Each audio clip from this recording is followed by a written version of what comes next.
একটা জিনিস খেয়াল করেন, দেশের মধ্যে কত আন্দোলন, কত মানে ঝামেলা হচ্ছে প্রতিটা দিন। কোনো না কোনো জায়গায় ঝামেলা আছে। ঠিক আছে, দেশের মধ্যে ঝামেলা, রাজনীতি ঝামেলা হতে পারে, হোক, সমস্যা নেই, আমাদের কোনো সমস্যা নাই। কিন্তু ভাই দিন শেষে আসে আমাকে ওগুলো টানাটানি কেন?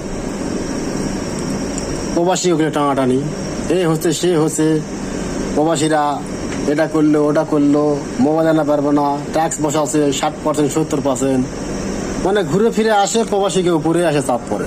আমি ব্যাপারটা বুঝি না, সমস্যা কোন জায়গায় সমস্যা?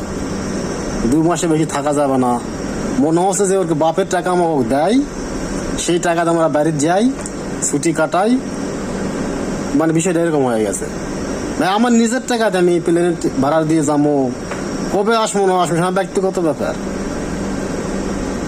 2 মাস বন্ধ দেওয়া, এটা কি মানে কি শুরু করতে হবে, কি কবার চাই? সমস্যাটা কোন জায়গায়, কি সমস্যা সেটা তো খুলে বলতে হবে যে এই সমস্যার কারণে 2 মাসের বেশি প্রবাসীরা থাকতে পারবে না। ব্যবসা সব জায়গায় হয়, ব্যবসা সব জায়গায় তো হয় না। আমরা কি হলো সরকারি জিনিস খাই নাকি? দেশ নিয়ে ভাই, দেশ নিয়ে ভাবতেছেন আপনারা, দেশ নিয়ে ভাবেন, প্রবাসীদেরকে নিয়ে লাড়াচাড়া দিয়েন না। কারণ প্রবাসীকে লাড়াচাড়া দিলে ভাই একবার যদি ঘুরে যায় না প্রবাসীরা আমরা, তাহলে কিন্তু ভাই দেশের 12টা বাজে যাবে। তো শেষে একটা কথা বলি, প্রবাসীদেরকে টানাটানি করেন না। সম্মান তো আমরা পাই না, আর আমরা সম্মান চাইও না, কারোর কাছ থেকে টাকা পয়সাও চাই না।